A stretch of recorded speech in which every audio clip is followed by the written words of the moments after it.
오늘은 창세기 46장 28절부터 47장 12절까지의 말씀을 통해서 하나님의 말씀을 함께 나누도록 하겠습니다. 야곱의 가족들은 요셉이 보낸 수레를 타고 고센 땅으로 향했습니다. 야곱은 이미 길을 잘 알고 있는 유다를 먼저 보내서 가족들을 이끌게 했습니다. 유다가 단지 지리적으로 밝기 때문만이 아니라 실질적으로 장자의 역할을 하면서 가족들의 리더가 되었다는 것을 알 수 있습니다. 그리고 야곱은 드디어 고센 땅에 도착해서 그렇게 꿈에도 그리던 요셉을 다시 만나게 되죠. 29절 보십시오. 요셉이 그의 수레를 갖추고 고센으로 올라가서 그의 아버지 이스라엘을 맞으며 그에게 보이고 그의 목을 어긋맞춰 안고 얼마 동안 울매. 요셉은 수레를 타고 고센에 가서 아버지 야곱을 만났습니다. 그리고는 서로 끌어안고 한참을 울었습니다. 무슨 말이 더 필요하겠습니까? 사랑하는 아들과 헤어지고 죽은 줄로만 알았던 아들을 20년이 더 지나서 만났으니 말로 표현할 수 없는 기쁨과 회한이 있었을 것입니다. 야곱은 요셉을 만났으니까 지금 죽어도 여한이 없다고 말했습니다. 30절 보십시오. 이스라엘이 요셉에게 이르되 내가 지금까지 살아있고 내가 네 얼굴을 보았으니 지금 죽어도 족하도다. 야곱이 하는 말이 이해가 되지 않습니까? 지금도 자녀가 실종되어서 수십 년이 흘렀어도 포기하지 않고 찾는 부모님들의 안타까운 사연들을 듣게 됩니다. 만약에 그분들이 잃어버렸던 자식들을 다시 찾는다면 이제 죽어도 괜찮다 이렇게 말하지 않겠습니까? 어르신들이 고령의 병원에 누워 계실 때 인간적으로는 생명의 한계에 이르셨지만 자녀들의 얼굴을 마지막으로 볼 때까지 견디시지 않습니까? 그리고 자녀들이 도착하고 나서야 비로소 눈을 감으시는 것을 보면 야곱의 이런 심정이 충분히 이해가 됩니다. 요셉은 이제 곧 가족들이 바로를 만나게 될 텐데 어떻게 말해야 할 것인지를 가르쳐 주었습니다. 바로가 그들의 직업을 물으면 자신들은 원래 목자들로서 목축을 하는 사람들인데 가나안 땅에서 치던 가축들을 데리고 왔다. 이렇게 말하라 이야기해 주었습니다. 자, 그렇게 말하라고 한 이유가 무엇이었겠습니까? 34절을 보십시오. 당신들은 이르기를 주의 종들은 어렸을 때부터 지금까지 목축하는 자들이온데 우리와 우리 선조가 다 그러하니이다 하소서. 애굽 사람들은 다 목축을 가증히 여기나니 당신들이 고센 땅에 살게 되리이다. 가증히 여기다라고 하는 히브리어 토아바트라고 하는 말은 몹시 싫어하다, 상종하지 못할 것으로 생각하다 이런 말입니다. 애굽 사람들은 소와 같은 짐승들을 신으로 섬기는 사람들이었습니다. 그런데 목축을 하는 사람들은 가축을 잡아먹으니까요. 애굽 사람들이 받아들이기가 어려웠습니다. 또 전통적으로 농경을 했던 애굽 사람들은 거칠고 난폭한 유목민들로부터 공격을 당한 경험도 있었기 때문에 목축하는 사람들을 아주 싫어했습니다. 목축하는 사람들과는 혼인도 하지 않았고요. 그들이 신전에 참배하는 것도 금지했습니다. 그래서 요셉은 이렇게 말함으로써 애굽 사람들과 떨어진 고센 땅에서 거주할 수 있도록 하려고 했습니다. 결국 이것을 통해서 이스라엘 자손들이 애굽 사람들과 격리되어서 애굽 사람들과 동화되지 않고 여호와 하나님을 믿는 신앙을 지킬 수 있었던 것이죠. 요셉은 왕궁으로 돌아가서 바로에게 자신의 가족들이 온 소식을 전했습니다. 47장 1절 보십시오. 요셉이 바로에게 가서 고하여 이르되 내 아버지와 내 형들과 그들의 양과 소와 모든 소유가 가나안 땅에서 와서 고센 땅에 있나이다. 이렇게 말하죠. 자, 그리고 그의 형들 중에 5명을 데리고 바로를 아련하게 했습니다. 요셉이 예상했던 대로 바로는 그들의 직업이 무엇인지를 물었습니다. 요셉의 형들은 그들이 대대로 목축을 하는 목자들이라고 대답했습니다. 그리고 그들은 바로에게 고센 땅에서 살 수 있게 해달라고 부탁했죠. 4절 말씀 보십시오. 그들이 또 바로에게 고하되 가나안 땅에 기근이 심하여 종들의 양떼를 칠 곳이 없기로 종들이 이곳에 거류하고자 왔사오니 원하건대 종들로 고센 땅에 살게 하소서. 그들은 가나안 땅에도 기근이 심해서 더 이상 양떼를 칠 수 없어서 왔고 애굽의 고센 땅에서 거주할 수 있도록 허락해달라 이렇게 말했습니다.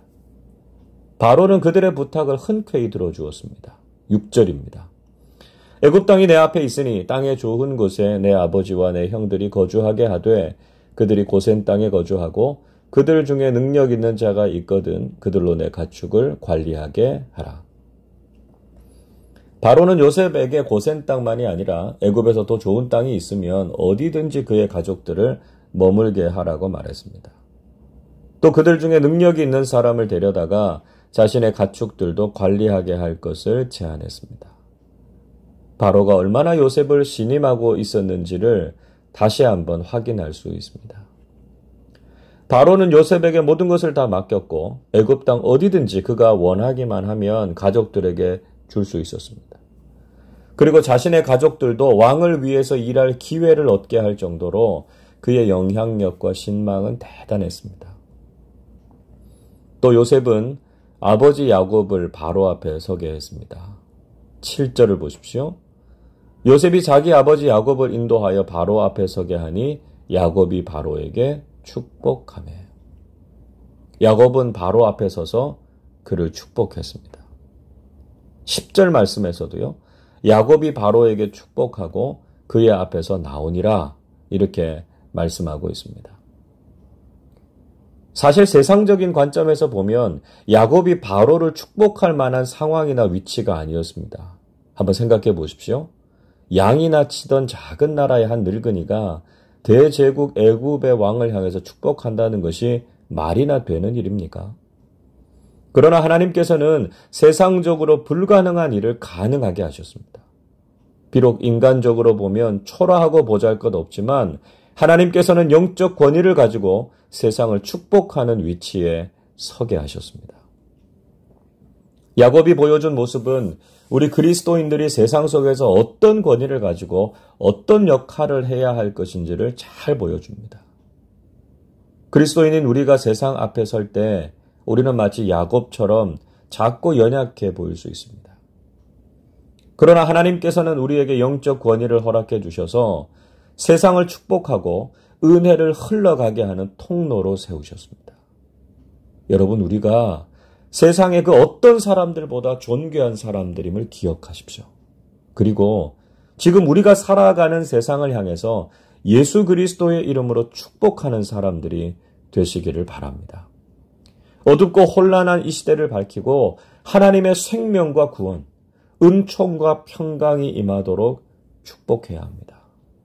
그래서 그리스도인들 덕분에 세상이 하나님의 복을 경험할 수 있도록 하는 것이 우리의 사명이요 역할임을 기억하실 수 있기를 바랍니다. 야곱은 자신의 나이를 묻는 바로 앞에서 자신의 인생을 회고해 보았습니다. 9절 이렇게 말씀하지요. 야곱이 바로에게 아뢰되 내 나그네 길의 세월이 130년이니이다. 내 나이가 얼마 못되니 우리 조상이 나그네 길의 연조에 미치지 못하나 험악한 세월을 보내었나이다. 야곱이 바로 앞에 섰을 때의 나이가 130세였습니다. 그는 자신의 인생을 가리켜서 나그네 길이라고 추억하고 있습니다. 우리도 역시 이 땅을 살아갈 때 이 나그네의 정체성을 가져야 합니다. 또 그는 할아버지 아브라함이 175세, 아버지 이삭이 180세까지 살았기 때문에 자신의 인생이 조상들의 연조에 미치지 못한다고 했습니다. 그러나 그는 자신의 인생을 회고하면서 험악한 세월을 보냈다 이렇게 고백하고 있습니다. 이 말은 자신의 인생에 대한 한탄이라기보다는 인간적인 방법으로 자신의 삶을 세워보려고 했던 과거의 반성에서 나온 표현이었습니다. 아버지와 형을 속이고 또 외삼촌도 속이면서 집을 떠나 방황했던 시간들을 생각해 보면 자신의 인생이 참 고생스럽게 느껴졌을 것입니다. 그러나 이제 돌아보면 하나님께서 그것을 깨닫게 해주셨고 노년에 이르러서 하나님께서 위로해 주셨음을 고백하고 있는 것이죠. 마찬가지로 우리 인생도 인간적인 노력이나 방법으로 살 수 있는 것이 아니라 하나님의 은총과 도우심이 있어야만 가능하다는 것을 깨닫게 되는 것이죠. 우리도 자신의 삶을 돌아볼 때 이런 믿음의 고백을 하게 됩니다. 야곱처럼 우리의 삶도 나그네 인생, 지치고 고달픈 인생을 살아가게 될 때가 많습니다. 또 내 힘으로, 내 노력으로 내 인생의 성공을 추구하면서 살 때가 있죠. 그러나 그러면 그럴수록 삶이 더 피곤해지고 힘들어지는 것을 경험하게 됩니다. 우리는 내 인생의 주인이신 하나님께 모든 것을 맡기고 주님의 인도하심을 따라 살아야 합니다. 하나님께서 우리의 삶을 선하게 이끌어 주시고 우리가 기대하지 못했던 놀라운 은혜와 복을 허락해 주실 줄로 믿습니다. 오늘도 우리 인생의 모든 짐과 계획을 하나님께 맡기고 하나님께서 인도해 주시는 복된 삶을 살아가시기를 주님의 이름으로 축원합니다. 기도하겠습니다. 사랑과 은혜가 풍성하신 아버지 하나님, 나그네와 같은 우리 인생을 인도해 주시고 하나님께서 주시는 은총과 평안을 누리게 하시니 감사드립니다. 야곱이 다시는 만나지 못할 것 같았던 요셉을 만났고 그의 노년에 비로소 평안한 삶을 찾았던 기적 같은 은혜를 누렸던 것처럼 저희들도 오직 하나님의 인도하심을 따라서 저희들의 삶 속에 베풀어 주시는 하나님의 크고 놀라운 은혜를 경험하게 해 주시옵소서. 세상 앞에서 비록 작고 연약한 저희들이지만 하나님께서 영적 권위를 주시고 존귀한 인생이 되게 하셔서 세상을 축복하고 하나님의 은혜를 세상에 전하고 나누면서 살게 해 주옵소서. 어둡고 혼란한 이 시대 속에서 복음의 빛을 밝게 비추고 세상의 위로와 소망을 전하는 사명자들로 살아가게 해 주시옵소서. 감사드리며 우리 주님 예수 그리스도의 이름으로 기도하옵나이다. 아멘.